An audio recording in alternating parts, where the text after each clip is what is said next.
Buongiorno, ben ritrovati, prima edizione di Antenna 3 Nord-Est. Buona giornata a tutti voi. Si parte come sempre in diretta con tutte le notizie, alcune notizie di cronaca, le ultimissime battute dall'ANSA ci portano nel Veronese e nel Bellunese. La prima, siamo a Verona, dove la polizia locale è a caccia del pirata della strada che questa mattina ha investito e ridotto in fin di vita un ciclista fuggendo senza prestare il soccorso. L'uomo rimasto a terra è stato portato dal SUEM 118 in codice rosso all'ospedale Borgo Trento. L'investimento è avvenuto in strada bresciana nella periferia ovest di Verona.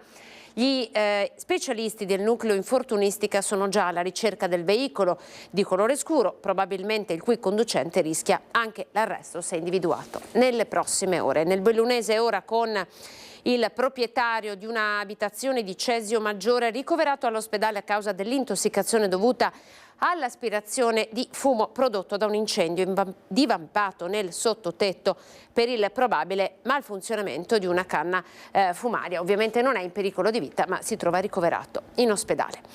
La cronaca ci porta subito dal nostro Christian Arboit. Siamo a Castagnole con il duplice omicidio e la conferma che arriva per minoranza dell'ergastolo. Allora ripercorriamo un po' la vicenda con Christian e partiamo da questa notizia. Buongiorno Christian Arboit. Buongiorno Anna, anche da parte di Alberto Pivetta che sta curando la parte tecnica. La Corte d'Assise d'Appello di Venezia si è pronunciata confermando l'ergastolo nei confronti di Sergio Miglioranza, il 73enne che il 10 giugno del 2020 appiccò le fiamme alla propria abitazione di via Feltrina 76, un rogo devastante nel quale morirono la moglie di Miglioranza, Franca Fava, 68 anni, e Fiorella Sandre, l'amica che conviveva con la signora Franca. Fiorella Sandre che aveva 74 anni. Un rogo, dicevamo, devastante, fiamme altissime, fiamme furiose che avvolsero l'abitazione. Fin da subito i vigili del fuoco capirono che quella non era una tragedia casuale, che c'era la mano di un uomo, che il gesto era doloso.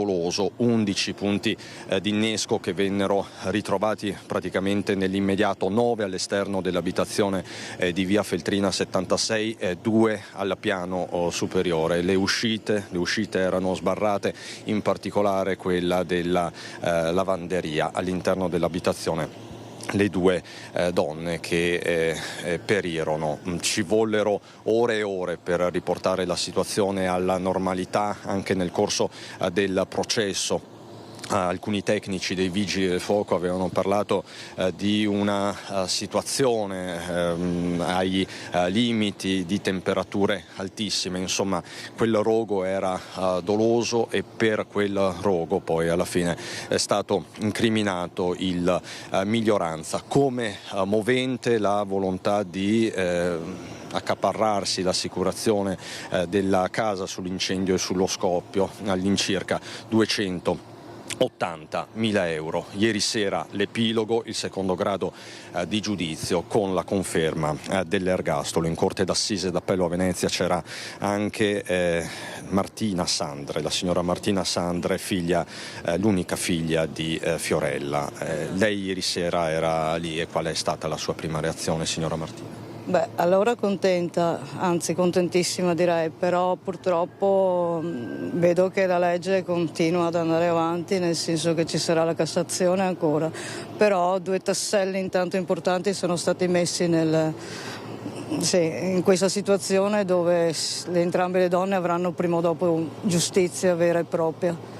Che è quella che lei chiede fin dall'inizio per solo. Sì, soprattutto quella per mia mamma, ma anche per Franca, perché alla fine nessuna delle due anzi penso nessuno si meriti una fine del genere. Quindi sì, era una cosa che scontenta, perché sono contentissimo. Speriamo che adesso, quando si andrà al prossimo, sarà una cosa più veloce e definitiva soprattutto. Perché appunto questo è ogni volta un riaprire una ferita che insomma immagino sia sempre aperta. Esatto, ogni volta è sempre riaprire, non si vede mai una fine. Adesso si vede sì un bagliore in fondo al tunnel, come si usa dire, però speriamo che entro fine anno si concluda tutto, così le due donne possono riposare veramente in pace. Senta, signora Martina, lei ieri sera si è trovata faccia a faccia con il Miglioranza, vi siete detti qualcosa? No, dai primi processi che abbiamo affrontato sia a Treviso, la Corte d'Assise di Treviso che questa di Venezia, io ce l'ho guardato ma ho sempre evitato di parlarci, ma neanche lui comunque non ha mai tentato di affrontare qualche discorso, di dire qualcosa. Quindi. Ma mai guardata negli occhi? No, onestamente no, guardata agli occhi no.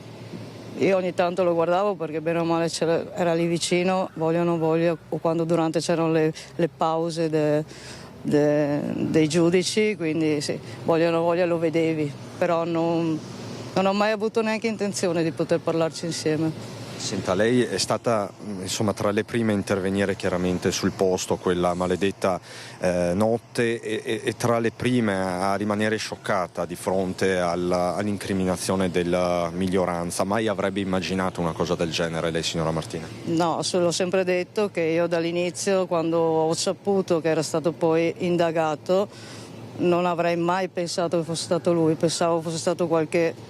Non so, dicendo adesso, dopo 2 anni passati, diciamo che pensavo magari fosse stato qualcun altro, magari nei confronti di Miglioranza, perché mia mamma e Franca non è che avessero un gran giro di amicizie o nemici o robe del genere, quindi ho pensato magari lui, visto che dopo è venuto fuori appunto il discorso che avanzava soldi da gente, che magari fosse stata qualche rivendicazione. Però che non un gesto contro sua madre, contro Franca? No, assolutamente no, non avrei mai pensato che, come ho detto anche in Corte d'Assise a Treviso, litigavano spesso, ma d'altronde le coppie non è che sia sempre tutto rosa e fiori. Erano litigi nella norma, tutto sommato. Anche io non ci abitavo là, quindi non era che vedessi realmente che litigi erano. Mia mamma non si è mai esposta neanche a parlarne, perché è sempre stata una che ha cercato di non intromettersi tra di loro, ovviamente, perché... Sua mamma Fiorella viveva con Franca perché insieme si aiutavano, erano molto amiche, quindi insomma portavano avanti insomma una convivenza fatta di mutuo aiuto. Sì, infatti loro già si conoscevano da prima, quando abitava ancora a Breda di Piave mia mamma. E dopodiché Sergio e Franca gli hanno offerto di venire a abitare lì e quindi ovviamente dopo il passare degli anni anche entrambi avevano problemi di ambulazione e via dicendo, si davano un supporto, una mano, chi faceva una cosa, chi l'altra, sì. E anche compagnia soprattutto, perché magari Sergio era spesso via durante il giorno, quindi si supportavano tra di loro, sì. Senta, signora, sono stati anni molto duri per lei, molto molto duri. Assolutamente sì, anche perché, come dicevo prima, si riapre sempre, cioè non è mai, sembra quasi una storia infinita. Spero che entro quest'anno arriviamo a una soluzione definitiva, anche se già la soluzione c'è. Però vediamo alla Cassazione cosa salterà fuori. Tra l'altro lei prima mi diceva questo non è diciamo un tema, ma fa capire la giustizia come opera. Voi non avete avuto nessun tipo di risarcimento, lei si è costituita parte civile, anche suo figlio si è costituito parte civile, ma non avete avuto nessun tipo di risarcimento al momento, questo va detto. No, assolutamente no, ancora è stato depositato ovviamente da parte del mio avvocato e da parte anche dell'assicurazione Vittoria, che ovviamente è il risarcimento, però ancora non è stato, cioè non mi hanno dato niente, sì. Io intanto spererei di finire più presto questa situazione, perché sono già 2 anni e mezzo di processi che andiamo avanti, quindi è già 5 anni, quando sarà giugno, che mia mamma non c'è più ormai, e neanche Franca, quindi. Le chiedo in ultima battuta che cosa prova nei confronti di Miglioranza. Ieri sera che cosa ha provato? Ma onestamente sì, vabbè, non posso dire cattiveria o robe del genere. Indifferenza, perché lo vedo, cioè non lo considero un uomo. Uno che arriva a fare una cosa del genere per me non è un uomo, è un codardo, perché se realmente, come dice lui sempre, che non è stato lui a fare questo, avrebbe cercato di aiutare le due donne, perché l'avvocato di lui ieri ha detto che ognuno cerca anche di salvare se stesso, ma se fosse stato un uomo penso che se gli interessava salvare le due donne le avrebbe cercato almeno di aiutare. Detto ai vigili del fuoco che dietro c'erano due donne, che lui non l'ha mai detto dall'inizio, l'ha detto dopo un po', che già il fuoco ormai era oltre, quindi hai capito? Vuol dire che è indifferente per me, non lo considero un uomo. Tutto qua. Grazie signora Martina Sandre. Anna, con Alberto Pivetta è tutto, ti restituisco la linea. Grazie Christian. Martina Sandre, l'avete sentita, la figlia di Fiorella Sandre morta nel rogo, e c'è l'ergastolo confermato per Sergio Miglioranza. Ora con la cronaca noi ci spostiamo nella zona di Marostica, siamo in Valle San Floriano, per noi c'è la nostra Vanessa Vanzato. Si torna a parlare di lupi e questa volta la vittima sarebbe un cane. Vanessa, buongiorno.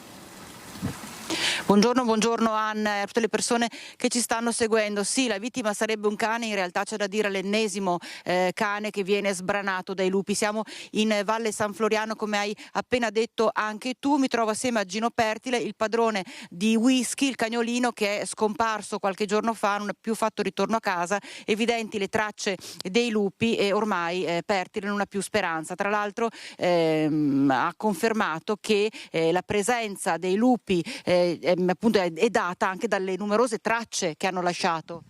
Sì, ci sono numerose tracce di lupi anche nella tutta la zona di valle e anche nella mia azienda ho trovato molte tracce di zampe di lupo.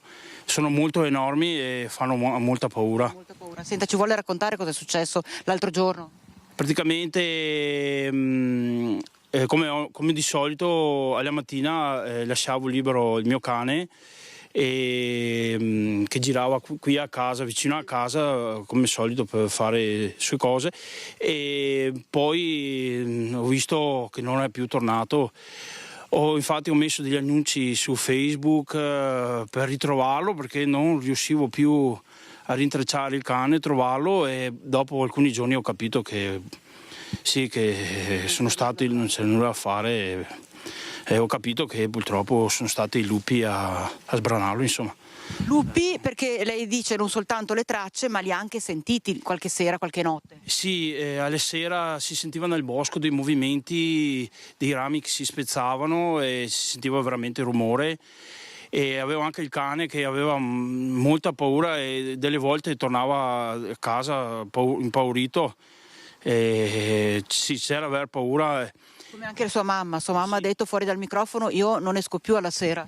Sì, ha detto che ha molta paura e anche è anziana e quindi ha molta paura a uscire e si sente proprio, ma anche in tutte le zone ci sono vicini delle persone qui in valle che si sono ritrovate a 3 metri da casa il cane che volevano sbranarlo. E infatti ci sono dei commenti, certo. E c'è molta paura, insomma. Tra l'altro anche aziende che proprio qui in valle che avevano magari degli asini o degli altri animali purtroppo sono stati vittime del predatore. Sì, ci sono diversi agriturismi qui in zona che hanno avuto dei problemi, che gli hanno sbranato gli asini e anche di un danno economico, sì. Oltretutto, sì. Certo. Aziende agricole, aziende di allevatori messi sempre più a rischio. Sì, perché anche io per esempio nel mese di maggio metto a dimora gli animali nel pascolo e purtroppo anche quest'anno, l'anno scorso ho deciso di non più a mettere il pascolo perché è veramente da paura. Ecco, lei ha in braccio questa cagnolina, non è un caso, vero? Perché lei ha deciso di prendere che cosa, che razza nello specifico? Sì, questo è un pastore maremmano e spero che questo sia da deterrente per questi animali selvatici, insomma. Essendo che cresce molto? Sì, cresce molto e speriamo che sia un deterrente e mi aiuti a fare la guardia in casa.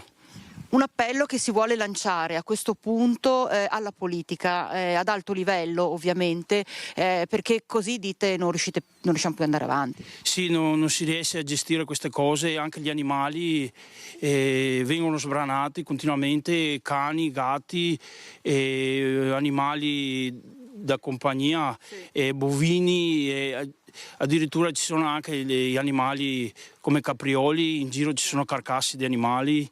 È un disastro, bisogna fare qualcosa, che lo Stato ci aiuti, e anche le malghe stanno chiudendo, è un disastro e bisogna fare qualcosa, insomma. Un appello forte, hai sentito Anna, che viene lanciato con tanto dolore anche da chi ha appena perso l'animale di casa, questo cane che ormai era con lui da tanto tempo. È un appello forte che viene fatto alla politica perché si trovi concretamente una soluzione. Lupi sempre più vicini alle case, lupi che ormai non hanno più paura di nulla e mettono in ginocchio non soltanto l'incolumità delle persone ma anche proprio l'intera economia dell'intera area. Da Valle San Floriano, Marostica, per il momento è tutto. Anna, ti ricevo la linea. Grazie Vanessa, un tema importante, di lupi ormai parliamo da diverso tempo, quasi un anno. Ricorderete la campagna partita su In Altopiano quando i lupi avevano iniziato a terrorizzare anche gli agriturismi. Si lavora molto in altopiano, quindi giustamente come dice Vanessa il tema è anche quello del territorio e anche del business che questo territorio è in grado di produrre. Siamo a Venezia ora con le truffe, con i gondolieri che diventano delle sentinelle. In compagnia della nostra Ilaria c'è Riccardo Caenazzo, gondoliere. Buongiorno Ilaria. Telespettatori, eccoci qui in compagnia di Riccardo Caenazzo perché oltre ai membri dei cittadini non distratti di cui proprio abbiamo parlato anche ieri sera nei nostri telegiornali, anche i gondolieri fanno da sentinelle per far fronte ai borseggi che soprattutto in questo periodo, ovviamente periodo del carnevale, stanno dilagando in città. Grazie Riccardo per essere qui con noi. Lei proprio ieri ha sventato un borseggio, ci può raccontare com'è andata? Sì, stavo facendo il mio lavoro appunto vicino al ponte dell'Accademia e ho adocchiato questi borseggiatori che ormai conosco a memoria, che vicino al pontile del Vaporetto stavano puntando una signora che avrà avuto circa 75 anni, quindi indifesa. Da lì le ho seguiti un attimo con gli occhi e ho visto che appunto sono partiti con una carta di credito in mano. Da lì sono corso, come ha corso molto anche lui. Dopo circa 200 metri sono riuscito a fermarlo senza fare niente. Si è fermato lui da solo perché ha visto che appunto correvo più di lui. Mi ha consegnato quello che aveva preso, la carta di credito, che a fine poi abbiamo capito, abbiamo parlato anche con la signora e appunto ha detto che era solo quella. Io pensavo avesse preso anche qualcos'altro, ma in realtà solo la carta di credito della signora.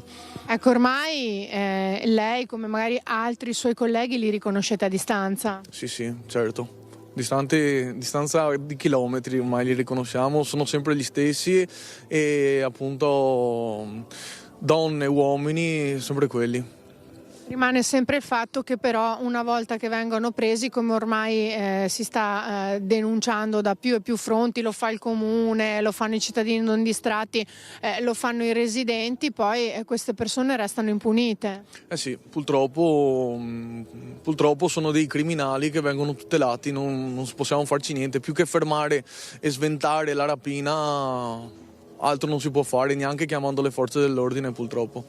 Certo è che anche in questo caso il vostro contributo si può dire sia fondamentale, perché le forze dell'ordine comunque non bastano. No, perché noi viviamo soprattutto il nostro mestiere, quindi gondoliere, che siamo in tutte le zone della città, siamo sempre all'inverno, estate, siamo sempre fuori, vediamo, e per quanto possibile alcuni gondolieri, anche alcuni miei colleghi, cercano appunto di aiutare la Monica, cittadini non distratti, segnalare. L'unica nostra forza è questa. Prendono di mira soprattutto gli anziani. Sì, prendono di mira soprattutto gli anziani perché appunto sono un po' più indifesi, perché magari il ragazzo di 30 anni corre e ti prende e ti ferma, la signora di 80 fa più fatica e quindi loro sanno con chi prendersela. Senta Riccardo, da questo punto di vista, insomma, lei dice che la città è veramente allo sbando. Sì, soprattutto negli ultimi anni, post-Covid. Prima, bene o male, la situazione era un po' più tranquilla, almeno sembrava a me. Però adesso, gli ultimi 4-5 anni, proprio un punto di non ritorno, secondo me, purtroppo. Si sente di lanciare un appello? Leggi più severe per queste persone, non c'è altro da fare. Leggi più severe, che siano donne, che siano uomini, bisogna fare qualcosa. Ecco, infatti l'appello è unanime, sempre lo stesso. A questo punto è un appello che va al governo, leggi più severe in modo che questi borseggiatori non restino impuniti. Grazie a Riccardo Caenazzo, qui da Venezia è tutto, restituisco la linea allo studio. Grazie alla nostra Ilaria Marchiori. Dunque una città allo sbando, dunque sempre il tema della sicurezza. Noi adesso torniamo nella Marca trevigiana, la ricorderete la tragedia della A28 con la morte di Sara e Jessica. È stato scarcerato l'imprenditore bulgaro accusato di averle travolte e uccise con il suo SUV, era gennaio 2022. I familiari sono sconvolti, dicono è una presa in giro, l'unica condanna vera è per noi. Sinceramente me lo aspettavo, ma non così presto. E comunque ho capito che il governo e le leggi aiutano più i delinquenti e gli assassini che le persone oneste. Quindi a questo punto forse è meglio essere un delinquente che una persona onesta. È uno sfogo duro quanto amaro quello di Alain Fragasso, appresa la notizia della scarcerazione di Dimitre Traikov, l'imprenditore 55enne di origini bulgare che sta scontando una pena 7 anni per la morte sulla 28 delle cugine Sara Rizzotto e Jessica Fragasso, 26 e 20 anni, di Mareno di Piave. Era il 30 gennaio 2022 quando l'uomo con il suo SUV travolse ad alta velocità la Panda di Sara e Jessica, su cui viaggiavano anche le figliolette della prima, miracolosamente sopravvissute. A seguito dell'impatto Traikov si diede alla fuga tra i campi. Dopo 2 anni di misure cautelari e 1 anno di carcere per effetto della riforma Cartabia, l'imprenditore torna a casa sottoposto a obbligo di permanenza nelle ore notturne. Papà Alain, che fin dall'inizio ha chiesto giustizia, non si dà pace, anche perché Traikov potrebbe seguire un percorso di riabilitazione a favore dell'associazione familiare e vittime della strada di Milano. Ha la possibilità di uscire, per lo più fa richiesta che vuole fare il nonno vigile per far attraversare le strisce, questa è proprio una presa in giro. Decisamente troppo per un padre che ha perso l'unica figlia. La condanna non è stata data a lui, ma è stata data a noi, perché noi, mia figlia e mia nipote, non le rivedremo più. Sono molto demoralizzato, triste, ma parlo come da italiano. Io spero che questa notizia arriva al governo e ci facciano 2 domande. Non posso fare altro che accettare e provare a continuare a vivere. Lutto nella comunità di Reschigliano di Campodarsego, siamo in Alta Padovana, la comunità ha salutato Esmiralda, la sua figlia. Emanuela era morta nell'ottobre del 2021 a soli 11 anni, investita mentre attraversava la strada tornando dal parco giochi. La mamma è morta invece a soli 43 anni per malattia. Aveva solo 43 anni e un sorriso dolcissimo, Esmiralda Scalzi, tutta Reschigliano di Campodarsego la piange, unita alla sua famiglia. Mamma di 4 figli, 3 anni e mezzo fa, ottobre 2021, aveva detto addio a Emanuela, 11 anni, studentessa di prima media. La piccola era morta dopo essere stata investita da un furgone in via Pontarola mentre tornava a casa dal vicino parco giochi. Nella chiesa di Reschigliano, che aveva raccolto tutto il paese nell'addio alla giovanissima studentessa di prima media, l'ultimo saluto anche a mamma Esmiralda, che lascia il marito e altri 3 figli. Proprio dal marito il commovente saluto sui social alla moglie: addio vita mia. A Padova noi restiamo perché per la prima volta ha parlato Casa Pound Veneto dopo l'aggressione avvenuta sabato a Padova da parte di una trentina di militanti del centro sociale Pedro. Vediamo. Erano rimasti solo 4 ragazzi che stavano raccogliendo i materiali, quando poi evidentemente, insomma, adesso senza voler io lanciarmi in un nesso causa-effetto, insomma, ma vedendo che il numero era diminuito, presumo, è arrivata un gruppo di persone che i ragazzi nostri hanno quantificato sulla trentina. È arrivato di gran corsa, tempo proprio di qualche insulto, ma nella foga, diciamo, e subito hanno aggredito i nostri militanti. L'aggressione è avvenuta nei momenti finali del banchetto che Casa Pound stava facendo sabato mattina in Prato della Valle, un'iniziativa autorizzata dalla Questura di Padova. Il racconto di Carlo Cardona, referente regionale del movimento di estrema destra, ricostruisce il blitz degli attivisti del centro sociale Pedro, una trentina circa a fronte di 4 militanti di Casa Pound. Uno dei ragazzi ha avuto delle conseguenze pesanti rispetto all'aggressione, perché poi ha dovuto subire un'operazione perché ha avuto delle ossa rotte in faccia e hanno dovuto applicargli delle placche in titanio per ricostruire la faccia. Ecco, rischiava di perdere la vista. In questi giorni la politica locale ha condannato la violenza subita dai militanti di Casa Pound, ma si è aperto il dibattito sui fogli di via disposti per alcuni antagonisti che però studiano a Padova. La presidente ANPI di Padova, pur condannando il comportamento degli attivisti del Pedro, chiede che non venga negata la possibilità di studiare in città. Se volevano avere il diritto allo studio potevano fare a meno di comportarsi da briganti. Ma a me sembra veramente una polemica incredibile e una polemica che non coglie la gravità del fatto. Casa Pound spiega anche le parole usate nella nota ufficiale subito dopo l'aggressione. Quando Casa Pound sbaglia le pene sono molto molto severe, il circo mediatico si muove in maniera compatta nel condannare, nessuno si pone se uno dei nostri il problema ha diritto a studiare o meno dopo un eventuale caso successo, e invece vedi che qua c'è tutto un altro tipo di trattamento. Noi quando definiamo mafia antifascista è tutto questo mappazzone. I banchetti allestiti in Prato della Valle erano destinati alla raccolta firme per la reimmigrazione e il rimpatrio dei migranti. Casa Pound ha annunciato che sabato prossimo torneranno in piazza nello stesso punto in cui i militanti sono stati aggrediti. Ed evidentemente dopo questo annuncio c'è molta preoccupazione tra gli ambulanti a Padova per la sicurezza del mercato che si svolge ogni sabato. Allora andiamo dalla nostra Chiara Gaiani che con Cristian Roque Allende ha raccolto i timori delle associazioni in Prato della Valle. Prato della Valle adesso è sostanzialmente libero da tutti i banchi che lo occupano nel mercato del sabato, che è un momento tradizionale, importante, che richiama persone non solo dalla città ma anche da tutta la provincia e anche oltre. Sabato prossimo si è annunciato che il banchetto di Casa Pound tornerà a mettersi nello stesso posto dove era sabato scorso, più o meno dove noi ci troviamo adesso con Sebastiano Arcoracci, che è il presidente del Comitato Prato della Valle. C'è grande preoccupazione per questo. Sappiamo che il sabato davvero c'è tantissima gente in Prato della Valle. Certamente come Comitato Prato della Valle una leggera preoccupazione c'è perché il sito Prato della Valle è un sito culturale che va naturalmente di cui va tenuta fortemente in considerazione.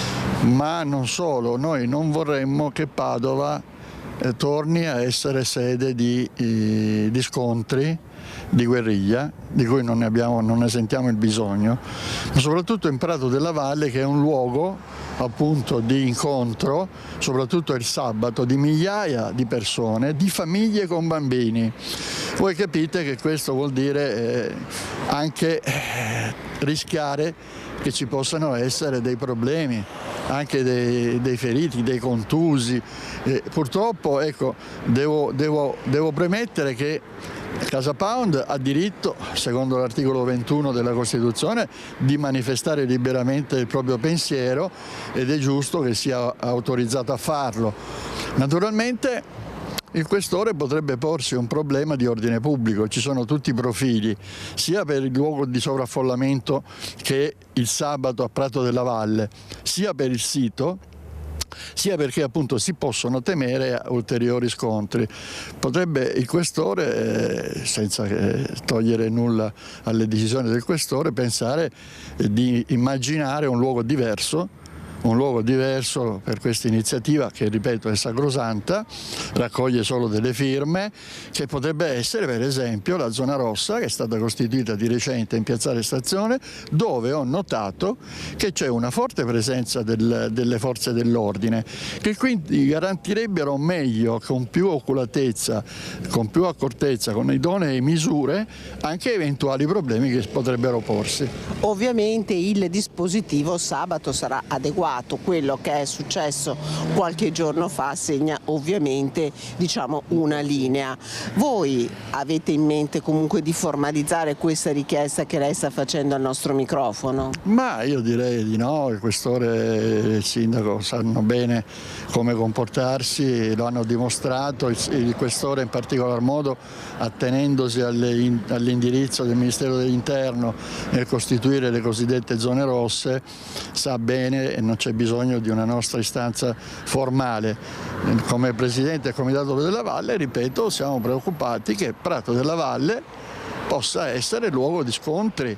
Così non deve essere, perché Prato della Valle è l'Agorà di Padova, è il centro nevralgico di tutti gli incontri delle relazioni sociali, delle relazioni commerciali che si svolgono a Padova, quindi bisogna preservarlo e io invito intanto a non continuare in queste forme di scontro che non fanno bene a nessuno, e anche Casa Pound non deve prestare il fianco a questi tentativi che sono appunto dettati da altre logiche che i cittadini naturalmente non condividono e di cui si tengono ben lontani dal farlo.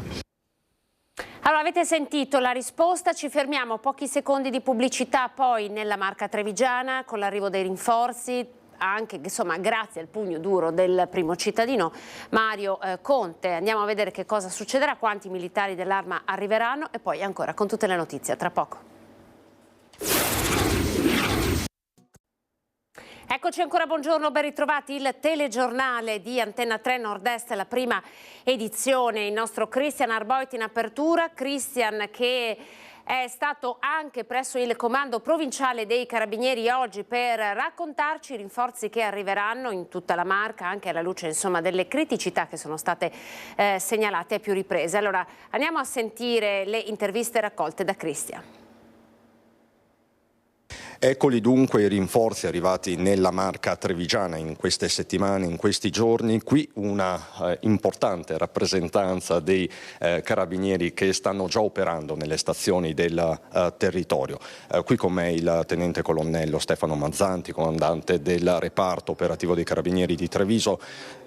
Ci dia qualche numero, colonnello. Beh, allora parliamo di 57 nuovi carabinieri neogiunti, sono arrivati qui nella Marca dopo un corso formativo che hanno svolto presso le scuole allievi carabinieri, in particolare di Reggio Calabria, di Iglesias e di Torino, e sono stati formati quindi al termine di un addestramento di base militare, sono stati formati in materie giuridiche, in addestramento al tiro, in tecniche di operative per quanto riguarda la sicurezza pubblica e sono a disposizione di comandi stazione per l'attività di contrasto e di prevenzione del crimine. Parliamo di giovanissimi, lo vediamo dalle immagini di Alberto Pivetti. Assolutamente sì, parliamo di ragazzi tra i 20 e i 24 anni che provengono da varie regioni italiane e che sono, come dire, alla loro prima attività professionale. Tra questi carabinieri c'è Resina Rosa Gloria, Sara Gloria, ecco. Ci può spiegare cosa l'ha portata a indossare la divisa? Bene, diciamo che è stato un percorso, comunque una scelta lungamente meditata, esatto, ma ho scelto questa carriera perché mi ha spinto a scegliere questa carriera più che altro i valori che ha l'Arma, il senso di vicinanza al cittadino e il poter fare realmente qualcosa non soltanto per me stessa e per i miei colleghi ma anche per la società, lavorare sul campo e quindi dare una possibilità magari a chi si sente meno capito, meno capito, di avere una voce, di avere una una voce tramite noi, tramite la nostra disponibilità e tramite quelli che sono i nostri compiti, ma più che altro i nostri doveri, oserei dire. Quindi un supporto a 360 gradi che è anche psicologico per certi versi. Soprattutto psicologico, certe volte il supporto psicologico è più richiesto addirittura di quello fisico in molte occasioni, quindi sì.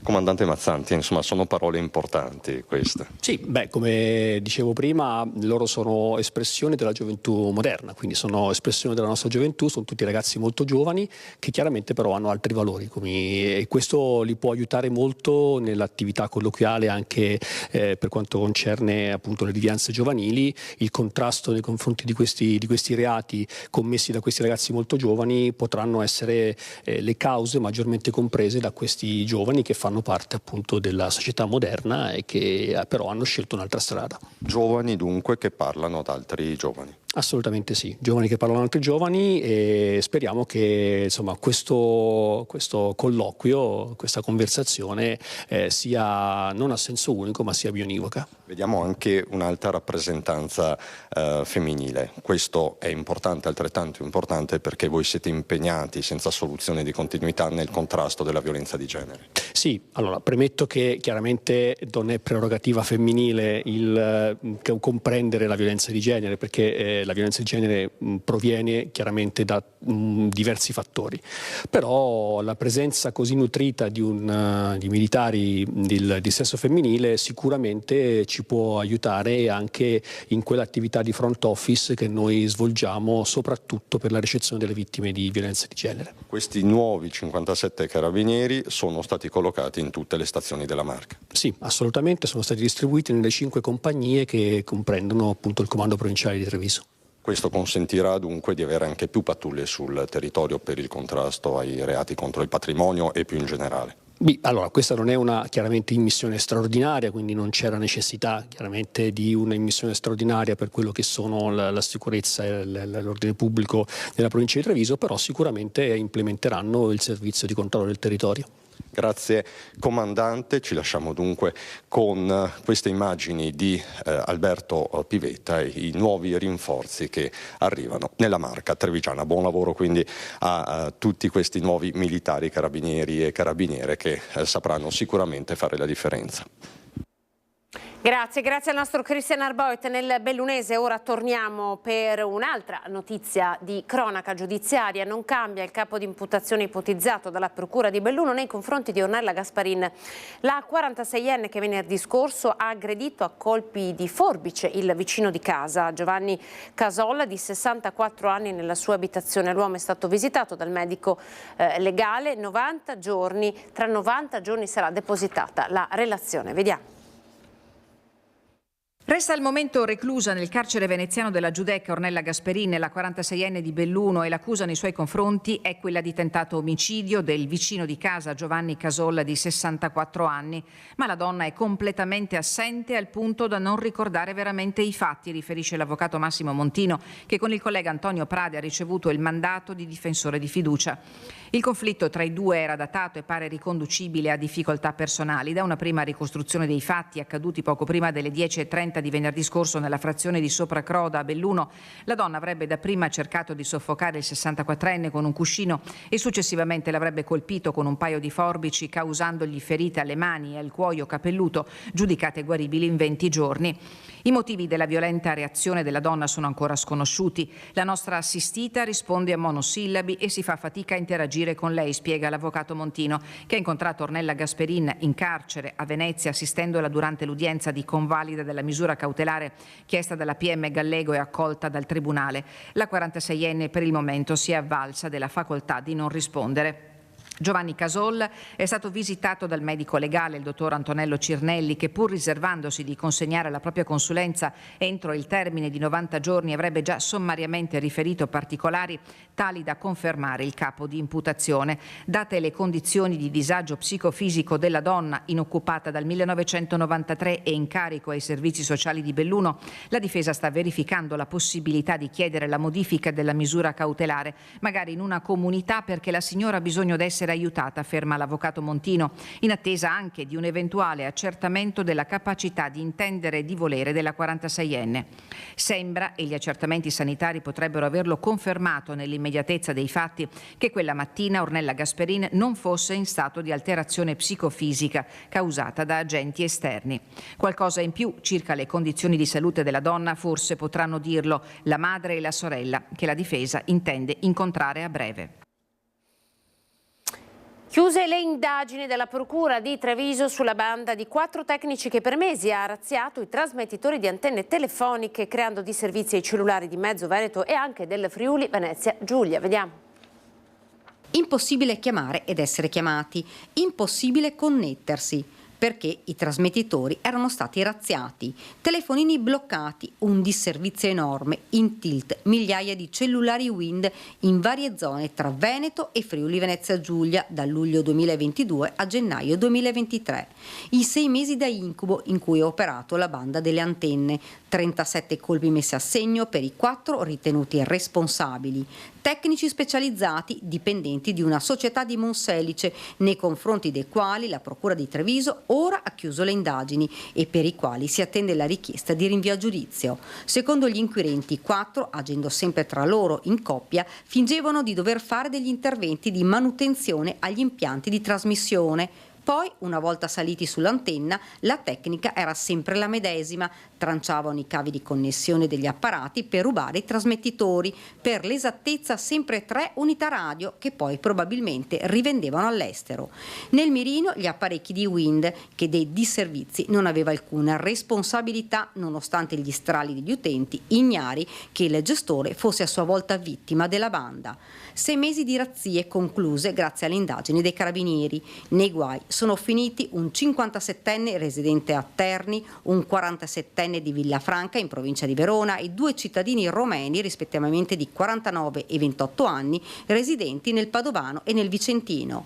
Il primo colpo a cornuda depredando l'impianto Wind di via Ugo Foscolo. Poi, vista la facilità del colpo, i 4 hanno pensato bene di continuare su quella strada con un'impressionante sequenza di raid. Nella Marca, a Oderzo, Castelfranco, Ponzano, Casier, Zero Branco, Videlago, Mareno di Piavo e Vittorio Veneto e Codogné.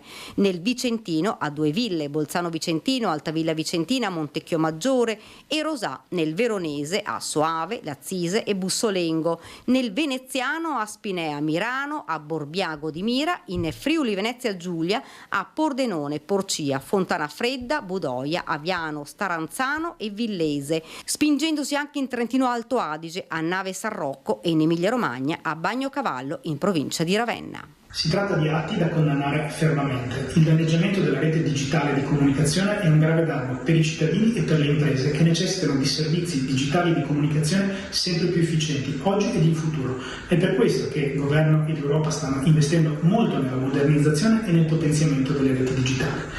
E questo investimento deve essere tuttavia svolto nel rispetto dei territori e nel rispetto delle esigenze dei cittadini. E di questo che la provincia in futuro e oggi si farà garante. Spaccio negli impianti sportivi di Treviso, è scattato il daspo di 3 anni per un 26enne di origine marocchina. Vediamo. Spacciava marijuana e hashish a Treviso e nei pressi dei luoghi di aggregazione sportivi dell'Interland, stadi e palazzetti. Daspo sportivo fuori contesto per un 26enne di origine marocchina recentemente condannato per spaccio di stupefacenti e un tentativo di estorsione. Il provvedimento disposto dalla questore Alessandra Simone ha come finalità la prevenzione dello spaccio e delle condotte pericolose negli impianti sportivi, compresi quelli dilettantistici, vietando l'accesso e la vicinanza a questi per 3 anni. Il daspo sportivo fuori contesto è stato in questo caso emanato per evitare fenomeni di spaccio in quei luoghi, non sussistendo i requisiti per disporre un daspo urbano. Il 26enne era infatti già noto per detenzione e spaccio di stupefacenti venduti anche a ragazzi minorenni tra il 2021 e il 2024. Polizia di Stato che nell'ultimo fine settimana, nell'ambito dei controlli straordinari interforze, ha identificato circa 650 soggetti, di cui 150 minori, uno dei quali sanzionato perché in possesso di alcuni grammi di hashish. Con lui anche 3 ragazzi appena maggiorenni. Altre dosi di stupefacente sono state trovate nei giardini di Porta Artinia, in piazza Giustinian Recanati, probabilmente pronte per lo spaccio. Controlli che hanno portato anche all'emanazione di un ordine di allontanamento dal quartiere di Via Roma per un 35enne di origine colombiana fermato perché in stato di manifesta ubriachezza. E di droga noi continuiamo a parlare, ci spostiamo a Bassano del Grappa, droga ma anche risse nella zona dei centro studi, l'amministrazione promette più controlli. Dopo i recenti controlli al centro studi con alcuni ragazzi trovati in possesso di sostanze stupefacenti e soprattutto dopo gli episodi violenti che hanno visto protagonisti a Bassano alcuni giovani, l'assessore alla sicurezza Alessandro Campagnolo annuncia un imminente faccia a faccia con sindaci, dirigenti scolastici e forze dell'ordine, ma intanto promette maggiori controlli a sorpresa sia prima che all'uscita delle scuole. Abbiamo fatto innanzitutto una riunione tecnica, un tavolo di lavoro in commissariato la settimana scorsa, dove abbiamo deciso con il responsabile del commissariato, su sollecitazione peraltro del questore di Vicenza che è molto attento a questa problematica, abbiamo deciso di creare un sistema tra le forze dell'ordine che programmi interventi in zona, verifiche costanti, programmate proprio, sia con polizia che con carabinieri e polizia locale, che diventino sistematiche, proprio per prevenire non solo lo spaccio degli stupefacenti, ma anche e soprattutto chi, come si suol dire, ai miei tempi si diceva, brucia dalla sola alla scuola. Si guarderà anche questo, questo per dare un segnale ai ragazzi che sappiano che stiamo intervenendo in maniera programmata e sistematica. Ci vedranno molto più presenti qui in zona. Il lavoro procede anche per implementare le telecamere che saranno ancora più presenti. Tanto perché si sappia, si potranno leggere da queste telecamere anche le targhe delle macchine che passano. Di droga parleremo tra poco nel Vicentino con l'operazione antidroga del Quadrilatero con la nostra Luisa Bertini, ma intanto facciamo un passo indietro. Le parole ieri del governatore del Veneto Luca Zaia sul tema del fine vita a Palazzo Balbi. Il governatore è tornato su questo tema con evidente consapevolezza che è un tema che sta spaccando il centrodestra. Stiamo cercando di capire se con modalità delle circolari alle ULSS quantomeno di stabilire un modus operandi che sia rispettoso del fatto che il cittadino malato terminale che ha i requisiti stabiliti dalla Corte Costituzionale abbia una risposta pressoché immediata. Nonostante le tensioni dei giorni scorsi con Fratelli d'Italia prima e con Forza Italia poi, che di fatto intorno al delicatissimo tema del fine vita hanno portato ad una spaccatura nel centrodestra in regione, il presidente Zaia va avanti e torna ad invocare una legge nazionale. Intanto però, in attesa di questa, la regione Veneto sta studiando una circolare per stabilire una procedura standard per tutte le ULSS che naturalmente, specifica Zaia, sia compatibile con la legge. Nell'ambito della libertà di fare una circolare cercheremo di capire fino a che punto si possono codificare questi passaggi che sono di natura tecnica e clinica. Veneto che per capire i margini di movimento in tal senso attende le motivazioni dell'impugnativa della legge toscana che prevede un periodo di 37 giorni dalla richiesta del paziente all'esecuzione del suicidio assistito. Non è una battaglia fondamentalista o estremista ma di civiltà, massimo rispetto, continua il governatore, per chi non la pensa come me. Credo che tutte le parti in causa abbiano un unico interesse, che è quello di chiedere una legge nazionale in un paese, evidenzia Zaia, dove nel 2017 è stata varata una norma per il cosiddetto testamento biologico. Chi è contro dovrebbe battersi con coerenza per vietare il fine vita, perché ricordo a chi è contro che in questo paese il fine vita esiste. Chi è contro deve prendere atto che oggi in questo paese è in atto un processo che lui non condivide. Rispondendo poi ad una domanda sull'autonomia nei giorni in cui al Ministero degli Affari Regionali riparte il tavolo sulle materie non LEP, Zaia fa il punto sull'iter in corso. Si va avanti con l'intento di preparare innanzitutto una intesa sulla prima materia delle 9 non LEP, che è la protezione civile. Non si esclude di lavorare anche di iniziare il lavoro anche su quello che è la previdenza integrativa e magari la giustizia di pace, che potrebbero essere ulteriori elementi in questa fase iniziale. Allora Avete sentito che cosa ha detto il governatore Luca Zaia sul fine vita? Tra poco con la nostra Luisa Bertini per parlare dell'operazione del quadrilatero antidroga. Intanto vi diamo una notizia, la notizia arriva grazie alla Polizia di Stato. È stato arrestato all'aeroporto Canova di Treviso un cittadino albanese con documenti contraffatti. Arrestato la scorsa settimana per possesso di documenti falsi un cittadino albanese di 19 anni che aveva tentato di imbarcarsi senza titolo su un volo diretto in Irlanda utilizzando appunto documenti contraffatti. Il giovane, dopo aver superato i controlli di frontiera con i propri documenti originali di un biglietto aereo con destinazione Tirana, aveva tentato di confondersi tra la folla e di imbarcarsi questa volta con l'utilizzo appunto di documenti contraffatti. L'operazione della Polizia di Stato. Siamo al maxi impianto agrivoltaico, siamo a Marocco di Mogliano. Dopo l'ok della sovrintendenza il comune chiede una revisione urgente e scatta la mobilitazione.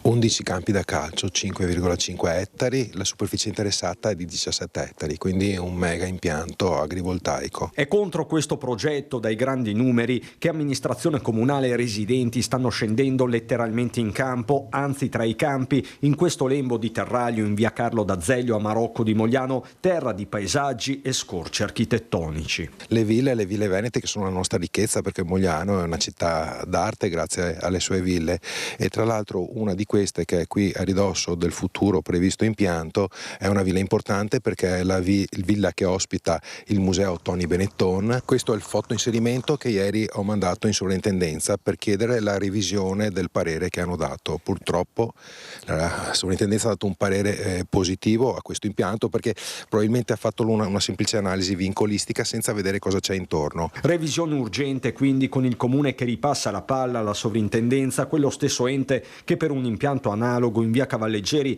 aveva dato parere negativo, anche se la partita pure lì è tuttora in corso. A Marocco nessuno è pronto a convivenze forzate, di certo non Valentina Possamai, giovane mamma che nel 2023 qui ha comprato casa. Non eravamo a conoscenza di quello che sarebbe successo, dei progetti che c'erano per il terreno adiacente alla nostra abitazione, ma soprattutto la cosa che ci ha fatto rimanere un po' più perplessi è stata che lo stesso proprietario dell'abitazione è lo stesso proprietario del terreno che circonda la casa, e non siamo stati avvisati di nulla. E pensare che la zona è vincolata, la stessa strada non può essere asfaltata, per non parlare delle singole ville. Roberta Frigo ne possiede una. Se non ricordo male, noi in passato abbiamo fatto una richiesta per mettere dei fotovoltaici sul tetto e mi sembra che non ce l'abbiano concesso perché andavamo ad impattare quello che era il decoro della villa. A echeggiare è soprattutto un interrogativo. Con tanti capannoni che si possono utilizzare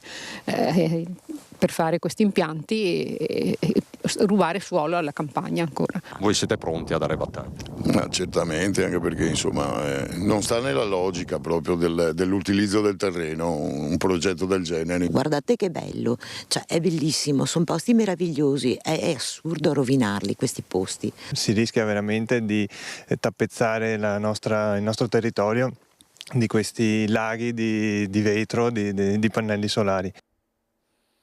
C'è l'operazione antidroga del nucleo operativo speciale della Polizia Locale di Vicenza, come già annunciato. Siamo ora a collegarci con la nostra Luisa Bertini da Vicenza. Luisa, buongiorno.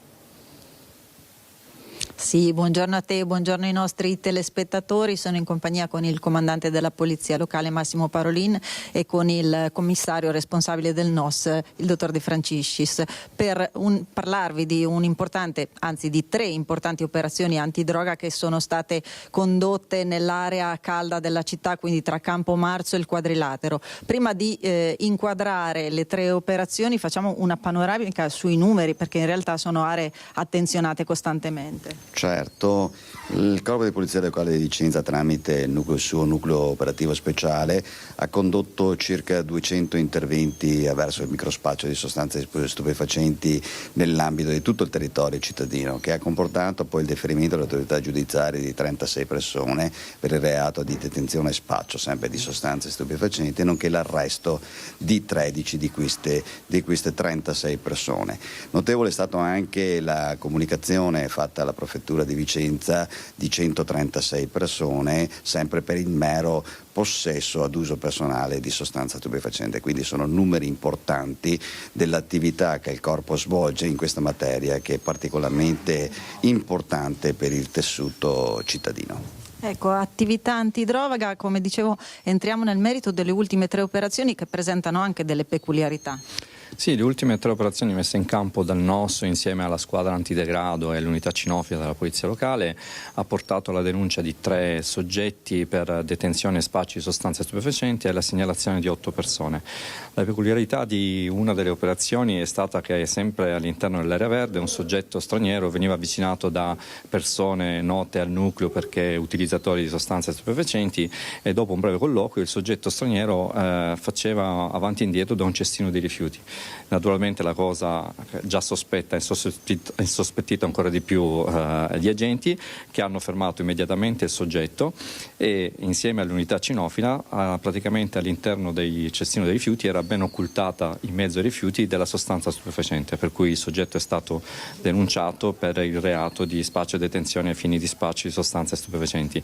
Un'altra operazione messa in campo sempre dal NOS all'interno dell'area verde insieme alla squadra antidegrado è stata nel controllo di alcuni soggetti presenti all'interno dell'area verde, uno in particolare italiano che alla vista delle divise ha cercato di cambiare direzione per evitare il controllo, quindi è stato fermato e visto il suo comportamento sospetto è stato perquisito e dalla perquisizione è stata rinvenuta una notevole quantità di dosi di cocaina superiore al numero di uso solitamente utilizzato per l'uso personale. Per questo motivo è stato denunciato per detenzione di sostanza stupefacente ai fini di spaccio. Un'altra operazione sempre messa in campo all'interno dell'area verde di Campomarzo è stata condotta dal NOS e dalla squadra antidegrado, dove hanno notato una cessione tra un soggetto straniero e un soggetto italiano.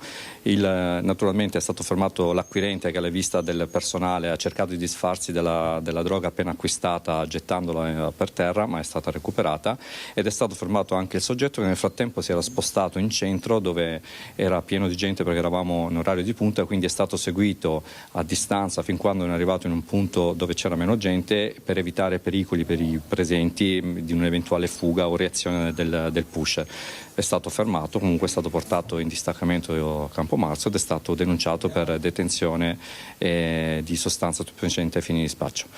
È stata sequestrata anche della somma di denaro in queste 3 operazioni, ritenuta provento di attività criminale, per cui diciamo che è stato un buon risultato di controlli effettuati giornalmente da parte del settore operativo che comprende il NOS, la squadra antidegrado e l'unità cinofila. Ecco, l'avete sentito, abbiamo parlato delle ultime 3 operazioni, abbiamo parlato anche dei numeri e dell'attenzione rivolta a queste zone, Campomarzo e il Quadrilatero in modo particolare. Per il momento è tutto, restituisco la linea allo studio. Grazie alla nostra Luisa Bertini. Ora a Belvedere con le immagini di ieri dei funerali di Carla Gatto, la nonna di Giulia Cecchettin, morta improvvisamente a 76 anni. Vi facciamo sentire le parole commosse dei figli Gino e Alessio. Ogni lutto ha scavato un solco più profondo dentro di lei. La sua forza l'ha sempre sostenuta, ma la morte di Giulia l'ha segnata. La morte di Giulia l'ha segnata profondamente, lasciandola senza più appigli. Aveva smesso di crederci, voleva mollare tutto. Poi un giorno, mentre parlavamo di sogni, si è resa conto che era un modo per onorare chi non poteva più inseguirli. E ho visto tornare una lieve luce nei suoi occhi. La voce si spezza a Gino Cecchettin raccontando dell'immenso dolore vissuto da Carla Gatto per la morte della nipote Giulia e dei sogni tenuti stretti fin da bambina, malgrado le fatiche, malgrado i lutti. La chiesa di Beverare è colma di persone e commozione, insieme ai familiari Andrea Camerotto, cognato di Cecchettin, l'avvocato e amico Stefano Tigani, i sindaci di Vigonovo Luca Martello e di San Martino di Venezia Elisa Sette. Continuare a fare il bene anche quando si riceve il male è il filo che lega a letture, omelia, commiati. Davide, fratello di Giulia ed Elena, scandisce le parole di San Paolo. Benedite coloro che vi perseguitano, benedite e non maledite. Rallegratevi con quelli che sono nella gioia, piangete con quelli che sono nel pianto. Non fatevi un'idea troppo alta di voi stessi. Non rendete a nessuno male per male. Concetto che Don Gabriele, ex parroco di Vigonovo e amico dei Cecchettin, riprende nell'omelia invocando il sostegno di nonna Carla. Non diventare anche noi portatori di male, portatori di odio, anche se lo abbiamo ricevuto. Perché Carla aveva messo a frutto i suoi talenti, come suggerisce la parabola, amando senza riserve la vita, la bellezza, la sua famiglia. Come parlava dei suoi nipoti, come parlava di loro e quanto le ha spezzato il cuore la partenza di uno di loro, della Giulia. Lei, che una vita non facile, non era riuscita fino a quel momento a piegare. Sei sempre stata forte e battagliera, mai stanca, non ti fermavi mai. A volte mi chiedevo come facesti a fare tutto ciò. Eri la mia roccia, il mio rifugio, la mia maestra di vita. I sogni non appartengono solo ai bambini. La nostra mamma, ha proseguito Gino, aveva iniziato solo da pochi anni a coltivarli davvero. Dipingere, scrivere, viaggiare zaino in spalla resterà inesaudito.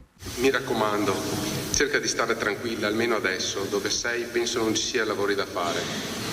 Lascia tranquilli gli angeli e se li vedremo in giro sappiamo che si saranno presi una pausa dalle tue proverbiali chiacchierate.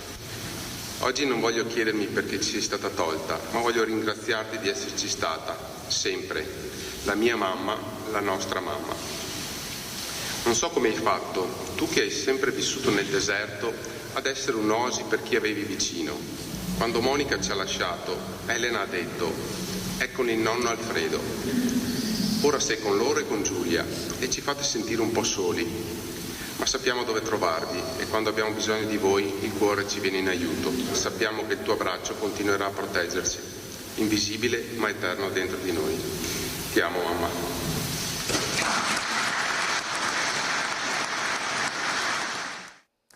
Ci fermiamo pochi secondi di pubblicità, tra poco.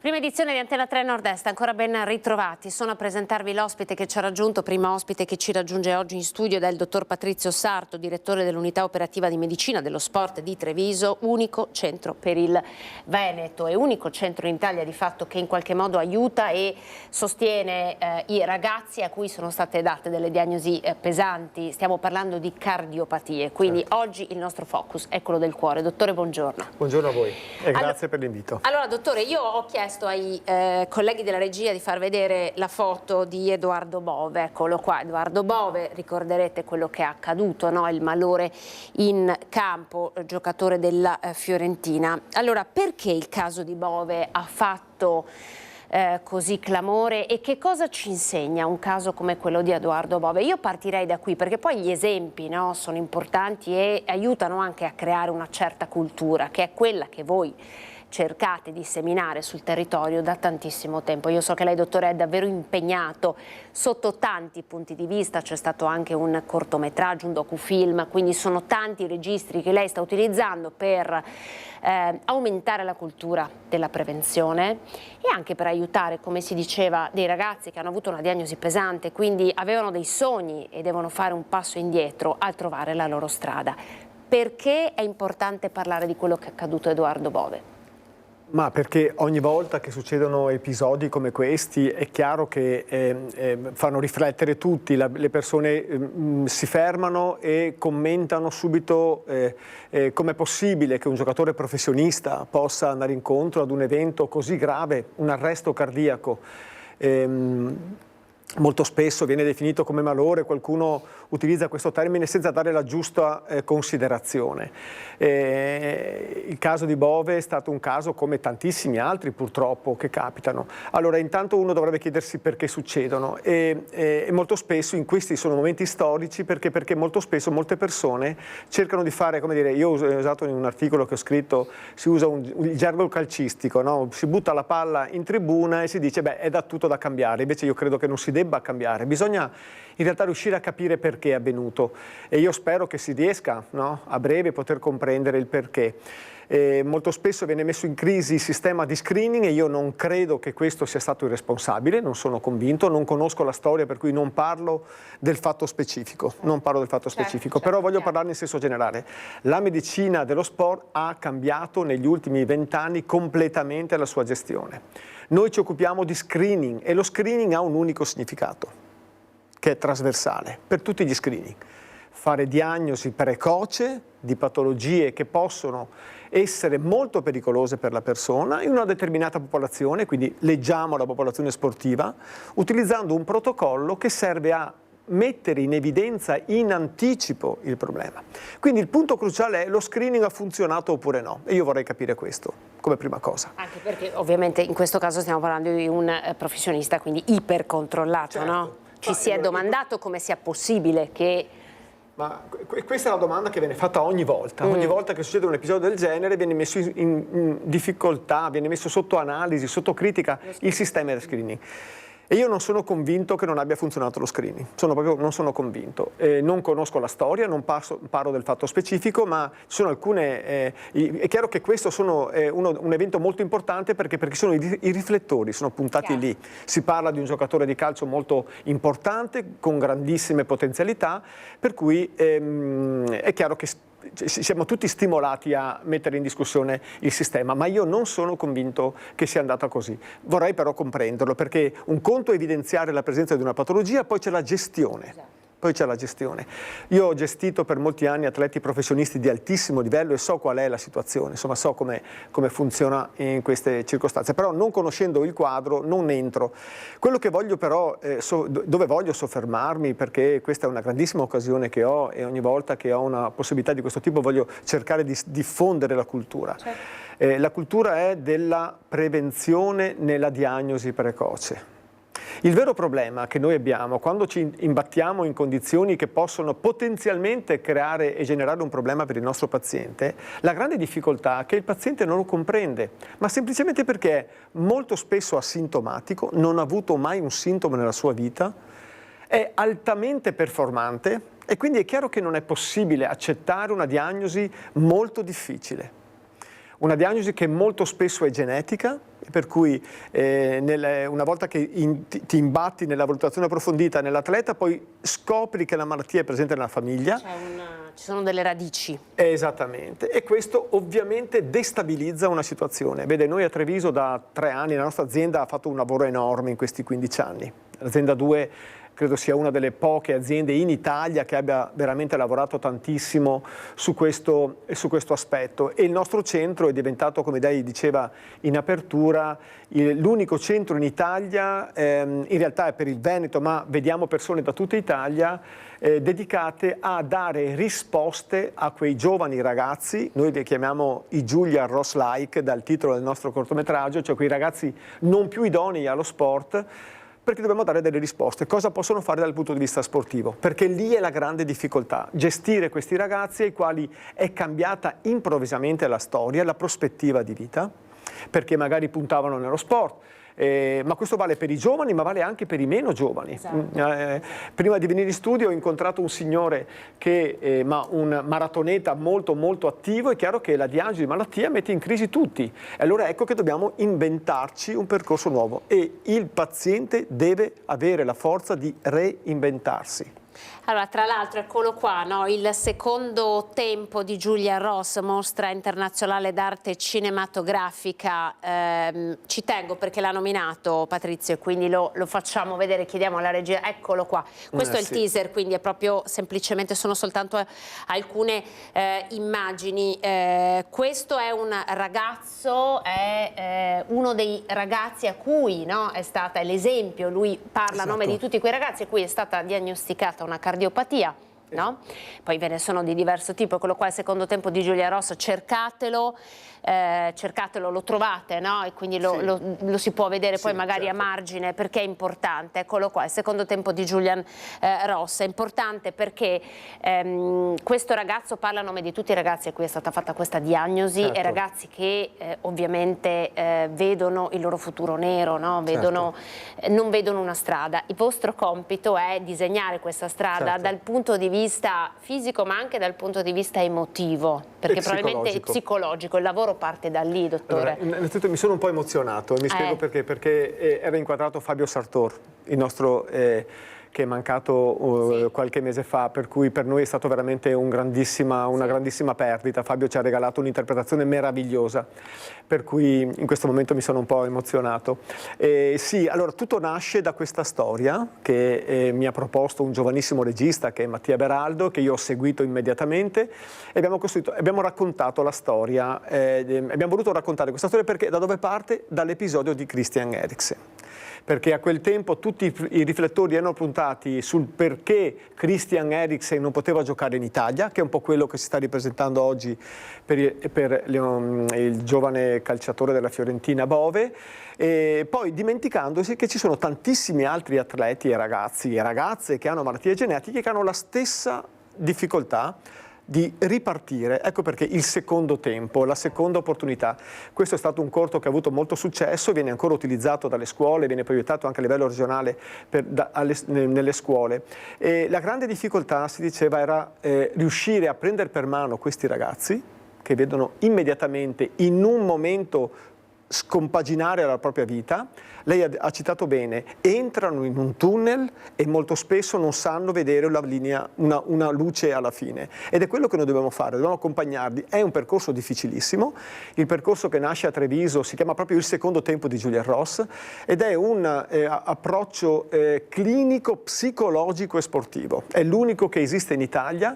A volte è facile, i ragazzi hanno bisogno di tempo, quindi ecco l'importanza della psicologia, nel nostro team c'è una psicologa che è dedicata ad accogliere, a gestire e affrontare le grandi difficoltà. I giovani reagiscono con grande rabbia a questo tipo di notizia, gli adulti tendenzialmente con depressione. Sono studi che noi stiamo portando avanti nella popolazione, che è sempre più grande. In 3 anni abbiamo raggiunto quasi 300 valutazioni che arrivano da tutta Italia. Infatti ha anticipato la mia domanda, volevo un po' capire, no, i numeri Allora, i numeri relativamente alle patologie che portano che sono potenzialmente a rischio d'arresto cardiaco sono tra i 2 e i 4 per 1000 visitati. Quindi noi sappiamo che quando facciamo uno screening e se ogni 1000-1500 non troviamo 1 o 2 diagnosi, vuol dire che c'è qualcosa che ci è scappato. Quindi ecco che bisogna alzare il livello di guardia. Questo è estremamente importante. È chiaro che poi ogni anno visiti, ecco, una delle cose che non vengono mai considerate quando succede episodi come questi, perché forse non si ha la conoscenza di tutto l'episodio, perché bisognerebbe conoscere la storia profonda. Però io vorrei raccontare che l'Italia è l'unico paese dove noi facciamo lo screening ripetuto. Cioè in Italia si fa lo screening ripetuto ed è questa la grande forza che noi abbiamo rispetto al resto del mondo. Facendo lo screening ripetuto, ed è stato il gruppo di Treviso, con il lavoro fatto con il gruppo di Treviso su 22.000 atleti valutati per 65.000 volte, lavoro che abbiamo poi pubblicato in una delle riviste più importanti a livello internazionale con 2 colleghi, il professor Corrado e il professor Zorzi di Padova. Abbiamo dimostrato per la prima volta che il fatto di valutare periodicamente, quindi ogni anno, i ragazzi, aumentiamo la potenzialità diagnostica di queste malattie del 30%. Ed è questo che sfugge, no? Quando si concentra solo su dati ormai passati, senza pensare alle grandi opportunità che abbiamo ora. Quindi sono 3-4 atleti che diventano pazienti. L'altra cosa molto importante, lei capisce, entra, no, in una medicina dello sport con una grande potenzialità performante e ne esci con una diagnosi che è veramente pesante, perché come dicevamo sono spesso malattie genetiche, e poi inizia quindi lo screening, cosa che noi facciamo a Treviso, allarghiamo alla famiglia e troviamo che la malattia è diffusa nella famiglia. Si trova. E quindi il vero problema è accettare la diagnosi, e questa è una cosa difficilissima, serve molto tempo. Noi stiamo ogni giorno imparando un modo diverso, ci stiamo veramente, è un lavoro in progressione, ogni giorno cambiamo qualcosa per adattarci, perché è un'esperienza assolutamente nuova. Questi ragazzi arrivano, vengono inseriti in un programma psicologico, vengono formati. Di che età stiamo parlando, dottore? Questa è un'altra bella domanda. Noi siamo concentrati prevalentemente nei giovani, l'età media è intorno della nostra popolazione, del nostro database che stiamo raccogliendo, intorno diciamo ai 25-30 anni, ma prevalentemente parliamo di ragazzi giovani, 12, 13, 14, 15 anni. Ed è chiaro che lì per noi diventa cruciale, lei ha usato prima il concetto di consapevolezza. La consapevolezza fa la differenza. Il paziente consapevole è quel paziente che si cura meglio. E allora ecco che noi lavoriamo tantissimo nel counseling, nella formazione. Un ragazzo, una delle cose che insomma, utilizziamo con il mio gruppo è l'autogestione, per esempio, della terapia di un 13enne. Deve essere lui a gestirsi i farmaci, deve aver compreso perché non può fare sport, deve capire come fare attività fisica relativamente alla terapia che assume. Altrimenti non riesce. Ricordiamo che c'è un'attività fisica che è assolutamente consentita, no? C'è attenzione. Bravo, e questa è la sfida. Noi stiamo lavorando, ieri abbiamo fatto una call con un gruppo che non cito per questioni di correttezza, ma un grosso gruppo che ci chiedeva aiuto in questo senso e noi stiamo cercando di portare la nostra esperienza a livello nazionale. Siamo, come dicevo, l'unica struttura in Italia che si occupa di questo e io non posso che ringraziare la nostra azienda che ha creduto in questa e la nostra regione che ha creduto in questo tipo di argomento. E il vero problema poi è una volta che il ragazzo e i genitori hanno raggiunto la consapevolezza, allora noi cerchiamo di formare e di dare le indicazioni. Si allenano sotto la nostra supervisione in fase iniziale e poi un po' alla volta li lasciamo andare. Vengono monitorati nel tempo e raccogliamo gli allenamenti che fanno, li vediamo in follow up. Qual è la risultanza? Che è molto positiva. Perché intanto trovano qualcuno che li accoglie. Una volta, prima c'era una diagnosi, gestione clinica e poi l'abbandono, tra virgolette. Cosa succedeva in questi ragazzi? Purtroppo è successo in alcuni casi. O iniziano un percorso di sedentarietà, quindi poi si preparano un futuro da malati cronici, perché viene tolto lo sport, oppure dall'altra parte si dimenticano di quello che hanno e si mettono in pericolo. E lì a volte è successo, purtroppo, che il pericolo è stato una dramma e una tragedia perché magari hanno incontrato la morte durante lo sport. Sì, e questa è la grande lungimiranza secondo me. Quindi la diagnosi, dottore. Perché, ma sa perché? Perché è qui il concetto, bisogna comprendere. Una delle difficoltà più grandi che noi abbiamo è parlare con questi ragazzi e far capire che c'è un problema cardiaco. Paradossalmente è più semplice per un atleta fermarsi per una banalissima tendinite, c'è il dolore. Quando non c'è il sintomo ti devi fidare e affidare di uno staff che deve saperti accogliere. Poi parliamo di ragazzi, davvero in questi mesi stiamo anche noi affrontando molto questa tematica, ragazzi molto fragili, ragazzi che possono perdersi molto facilmente con tutti gli stimoli che ci sono in questa società, tutti gli input, e quindi lo sport sappiamo bene essere, come dire, una chance, una grande opportunità per fare in modo che questi ragazzi intraprendano la strada giusta, quella della salute, quella della correttezza, con i valori che sottende lo sport. È chiaro che una diagnosi di questo tipo potrebbe far crollare, no? E potrebbe anche, come dire, far arrendere. Utilizziamo, no, questo verbo sì, sportivo. No, ma è proprio così. Loro si sentono sconfitti, entrano in un tunnel senza luce, per cui non riescono a trovare la strada. Allora, noi, come diceva lei giustamente, abbiamo iniziato con in realtà la nostra storia inizia molto prima, con il lavoro che abbiamo fatto a Treviso. Il cortometraggio è stato un punto cruciale. E do una notizia oggi qui. Noi stiamo lavorando per fare il secondo tempo del nostro percorso, per cui stiamo lavorando con uno degli intervistati del nostro cortometraggio, con Lorenzo. È stato costruito un team con l'azienda 2, il centro regionale, stiamo lavorando con il Politecnico di Milano, col San Donato Milanese, per accompagnare questo ragazzo a viversi la sua seconda opportunità dimenticando alcuni concetti. Primo, la competizione. Secondo, il confronto con il tempo, il cronometro viene abbandonato. Stiamo lavorando, non dico ancora per cosa sarà, inizieremo a girare tra poco, ci sarà sempre sotto la direzione di Mattia Beraldo. C'è un team molto molto importante che si occuperà di questa cosa per poter far capire che è possibile fare qualsiasi cosa ma rispettando il proprio corpo. Allora, è molto bello quello che lei ci sta raccontando, perché in qualche modo ci dice che c'è un'azienda sanitaria che esce dalla propria unità operativa e va sul territorio, incontra i soggetti, si muove, crea connessioni, e le connessioni significa poter anche evolvere, no? Nello studio e nella gestione di patologie di questo tipo, e questa è una cosa interessante, ci spiega quanto sia importante questa evoluzione. Poi però, dottore, faccio un passo indietro e chiedo alla regia di far vedere questo articolo che lei mi ha girato, poi però succedono queste cose qui.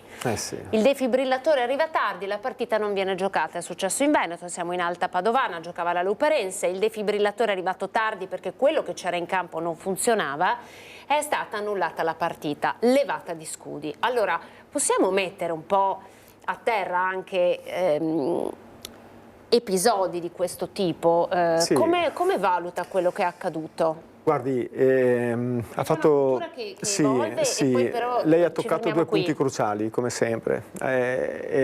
Il concetto del territorio, di creare la rete, e il concetto della cultura. Allora, questo articolo devo dire che mi ha un po' colpito, perché... Facciamo rivederlo, che così chi l'avesse perso, tanto ce l'abbiamo qua. Perché c'è la discussione sul fatto che non si doveva annullare questa partita, ma io vorrei fare un passo, fermarci un attimo, molto spesso dobbiamo di fronte a questa cosa fermarci e riflettere. La domanda io che chiedo, come mai nessuno si era accorto che quel defibrillatore non funzionava? Qualcuno sapeva che era lì? Quindi io credo che, io non entro nell'aspetto tecnico, se gli arbitri hanno scelto di interrompere la partita avranno rispettato il regolamento, per cui non entro in quel contesto. Invece io voglio sollevare un altro problema, ancorché io non conosca in modo corretto come sono andate le cose, ma non è pensabile ancora oggi nel 2025 che ci arrivi a questa condizione. Prima di pensare alla palla per giocare a basket bisogna andare a vedere dov'è il defibrillatore e se funziona.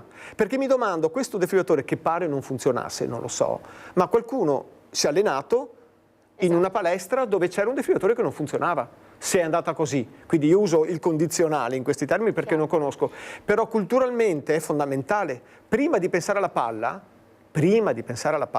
pensiamo a cercare dov'è questo strumento che è l'unica opportunità che esiste di fronte ad un arresto cardiaco. Non c'è altra soluzione. E allora vede, un conto è iniziare un arresto cardiaco. Allora, l'altra cosa che faccio collegamenti, il caso di Bove. Ancora oggi purtroppo i compagni di squadra e l'arbitro non hanno iniziato il massaggio cardiaco, ancora che ci si continua a soffermare, a togliere sta lingua dalla bocca che non serve assolutamente a nulla. Il messaggio è, durante una competizione sportiva, quando un atleta cade senza aver ricevuto un fallo e non dà segni di vita, la prima cosa da pensare è che sia un arresto cardiaco e la prima cosa da fare è il massaggio cardiaco immediatamente. Non pensare alla lingua che non serve assolutamente nulla. L'arbitro deve saper fare, ma sono formati. Ma certo, nel mio articolo che ho scritto ho detto, ma scusatemi, ancora una volta non cominciamo a fare il massaggio cardiaco, non è possibile, non dobbiamo superare questo concetto. E allora ecco che torniamo a quest'altra parte. Il defibrillatore deve essere la prima cosa che in una competizione, in un luogo dove ci sono dei ragazzi che fanno sport, deve essere presente e deve servire e deve essere presente e sapere dov'è, è funzionante. Le dico una cosa, nel nostro corto, il secondo tempo di Julia Ross, c'è una storia, che è quella di mamma Stefania, di un nostro ragazzo che ci ha regalato una parte meravigliosa nel nostro film, che ci racconta la storia di suo figlio, di Leonardo, il quale viene salvato da un defibrillatore che è stato messo lì in quel campo d'atletica leggera che in una campagna fatta molto forte nel 2014 abbiamo messo in quel campo d'atletica. Perché? Perché moriva Pier Mario Morosini e non veniva utilizzato il defibrillatore. E quindi dalle tragedie dobbiamo imparare, non possiamo non imparare dalle tragedie perché possono cambiare la storia delle persone. Quindi in questo caso specifico che lei citava, secondo me c'è da riflettere tutti. Tutte le società sportive devono riflettere su questo concetto. Prima di pensare al pallone si vada a vedere dov'è il defibrillatore. Grazie dottore, perché è esattamente anche questo messaggio che noi volevamo lanciare. Questo è il messaggio per le famiglie, a non sbuffare quando viene chiesto un certificato medico, a cui, cioè non sono oneri. ok? E questa è la cosa più importante, no? Tutti i genitori adesso, tutti abbiamo un figlio che in qualche modo si sta approcciando allo sport e il certificato sportivo non deve essere visto come un onere ma come una forma di tutela, così come chi deve avere un defibrillatore funzionante all'interno di qualsiasi luogo in cui si trovano le persone, in cui si fa dello sport. Certo, Prego. Posso? Allora, Certo. io la ringrazio perché vorrei spostare l'attenzione ad un altro punto di vista. Allora, lei ha giustamente sottolineato non è un onere. Mi chiedo, le donne quando vanno a farsi la mammografia si preoccupano di avere una certificazione di idoneità o si preoccupano di sapere se all'interno, se quell'esame risulta negativo, che è cosa più importante e che noi ci auguriamo per tutte le donne, o c'è la possibilità che ci possa essere una micro lesione che possa essere la causa di poi un tumore mammario?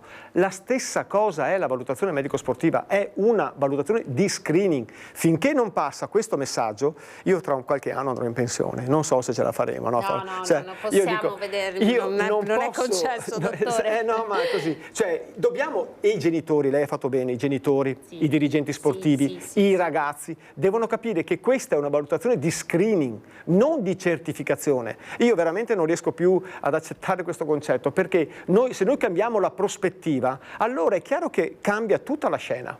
Cambia tutta la scena.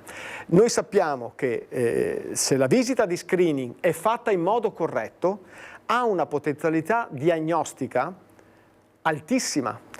Dico, nella casistica che stiamo seguendo a Treviso, dei cosiddetti resuscitati, chi sono? Sono quei ragazzi che hanno avuto un arresto cardiaco e grazie alla presenza del defibrillatore sono stati salvati. Ne abbiamo oggi circa 16 o 17, età media 30 anni, quindi abbiamo ragazzi molto giovani e persone un po' più grandi. Soltanto in 3 casi non c'è una causa apparente, il che significa che non è che non ci sia la causa, è che la scienza oggi non è ancora in grado di dare una risposta, ma in tutti gli altri c'è una malattia ed è molto spesso stata diagnosticata durante uno screening. I nostri quasi 300 ragazzi che vediamo al centro regionale della nostra azienda, il 96%, 95%, 92%, insomma superiormente al 90% sono frutto dello screening medico sportivo. È chiaro che questo rappresenta un punto cruciale. E noi con questi dati importantissimi chiudiamo, congediamo il nostro dottore. Grazie dottore, lei è sempre prezioso, qui una volta al mese la vogliamo perché sono messaggi importanti da mandare davvero e tutti abbiamo un ruolo, no, in questa partita, certo. Davvero tutti quanti, genitori, associazioni sportive, anche noi giornalisti, voi medici, quindi insomma davvero grazie per la sua presenza. Grazie a lei e grazie a voi. Diretto. Patrizio Sarto, direttore dell'unità operativa Medicina dello Sport di Treviso. Io vi ringrazio per averci seguito, termina qui questa prima edizione, a seguire ci sarà un'edizione straordinaria in cui parleremo di tanti temi, della campagna per la chiusura dell'ISEE, l'assegno unico, quindi tanti temi fiscali. Sapete che potete anche intervenire da casa con le vostre domande. Vi aspettiamo tra poco.